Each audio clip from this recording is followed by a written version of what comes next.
In the beginning, famous first words and the enigmatic start of the creation story. Here's the concrete and abstract meaning. Hello, this is The Explanation with Sam Cannella. This episode is In the Beginning, First Bible Word Sets Spectacular Stage, from the course Unlock Bible Meaning with 7 Keys to Master Biblical Hebrew, available at theexplanation.com.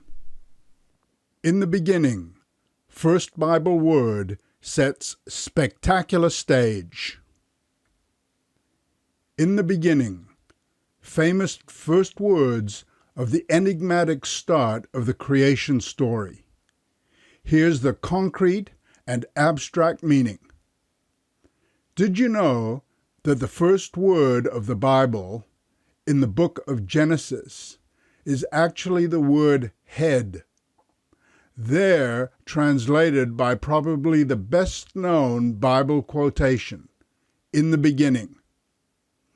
The English word beginning comes from reshit.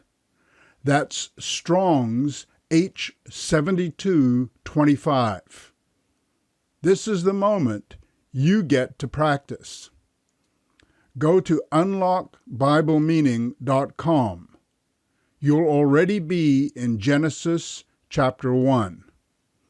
On the right side, choose Strong's Concordance in the short drop-down menu. Click on 7225 beside beginning. The annotation will open in the right window. Read the words following the KJV, King James Version. Those are how the KJV scholars translated this Hebrew word reshit from the Masoretic text. Notice from the same as H7218.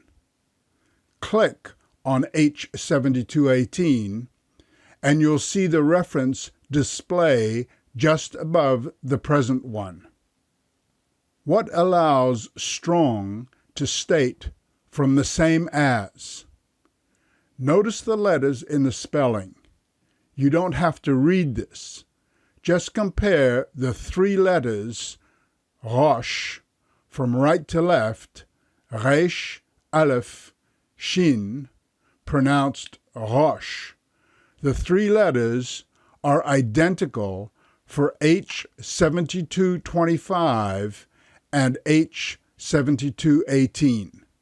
That's why they are the same.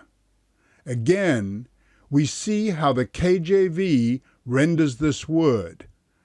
Band, beginning, captain, chapter, chiefest place, man, things, company, end, excellent, first, forefront, be head, height, on high, est, part, priest, principal, ruler, sum, top.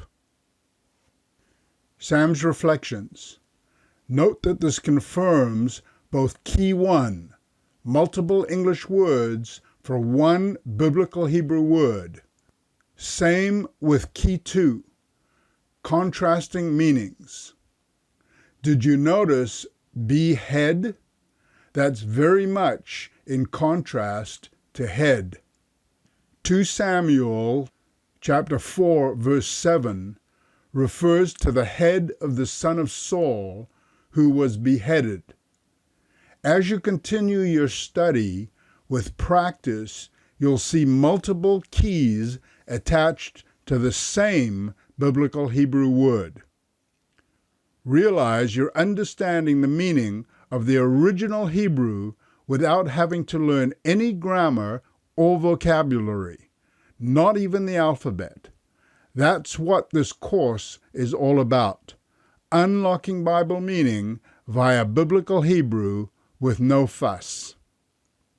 In English, obviously, we know what a head is. We don't always make the association with other uses of this word. Look at these: headmaster, headspace, header, heading, headlines, headland, headnote, headquarters, headwind. When we think about our own language, we can see these keys in action as well. Excellent.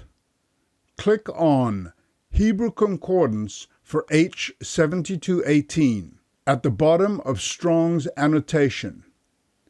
Understanding some of the 17 KJV translated words for H7218 helps us see that this beginning was excellent, another rendering of the same Hebrew word. I'm sure you see the relationship, but that's an abstract one. Here's the verse rendering rosh, H7218, associated with reshit, H7225, as excellent. Psalm 141, verse 5. Let the righteous smite me, it shall be a kindness. And let him reprove me, it shall be an excellent, H7218, oil, which shall not break my head, H7218 again. For yet their prayer shall also be in their calamities. Notice in this verse the single Hebrew word rosh, H7218, has two English translations. This is a perfect example of why we need multiple translations for one Hebrew word. We're unlocking Bible meaning with some basic meaning of biblical Hebrew. Excellent oil comes from the first pressing. It gives the highest quality and purity. See the relationship between head and beginning, head and excellent, concrete and abstract. Beginnings, especially when God is involved, are excellent. Job 38, verses 4 through 7. Where were you when I, God, laid the foundations of the earth? Declare if you have understanding. Who has laid the measures thereof, if you know, or who has stretched the line upon it?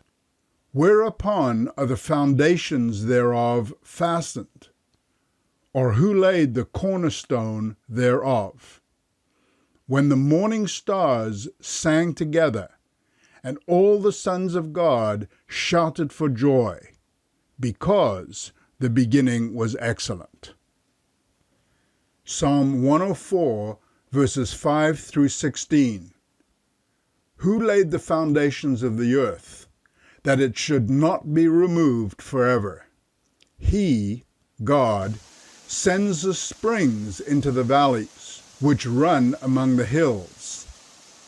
They give drink to every beast of the field, and wild asses quench their thirst. By them shall the fowls of the heaven have their habitation, which sing among the branches. He waters the hills from his chambers. The earth is satisfied with the fruit of your works, that he may bring forth food out of the earth, and wine that makes glad the heart of man, and oil to make his face shine, and bread which strengthens man's heart. The trees of the Lord are full of sap, the cedars of Lebanon, which he has planted. We've unlocked Bible meaning. God's beginnings are always exquisite and magnificent. A picture postcard. Now, consider the very next verse, Genesis 1, verse 2, which tells us there was chaos. If the Bible associates beginning with excellent, how do we explain the chaos? This is what I mean by having one concrete word for head and beginning, giving partial understanding, or concrete as well as abstract meaning from a translation, giving fuller perception. As a result of this incomprehension, Genesis 1 verse 1 has more interpretations than ever. If you get the first sentence in a story wrong, how can you really understand the rest? You can read about this apparent contradiction at this link. I assure you, there's no opposition in understanding. It's a matter of grasping what happened in Genesis 1 verses 1 and 2, and why the author expressed it this way to open the Bible narrative. For now, retain this third key to master biblical Hebrew and unlock Bible meaning, that the concrete, tangible, physical words your hands can reach out and touch, like head, represent abstract, conceptual ideas that emanate from the mind, like excellent. Biblical Hebrew departs from the concrete and leads to the abstract, including emotions, feelings, ideas, and concepts. For instance, the concrete flaring of the nostrils represents the abstract emotion of anger. In the next lesson, you'll practice with some common words that have exciting and instructive abstract meanings. Continue to follow this eye-opening audio Bible course or the free text and video course at theexplanation.com. All the Bible study tools for this course are freely available online, also at theexplanation.com. Let's unlock Bible meaning with the 7 keys to master biblical Hebrew and reveal the explanation.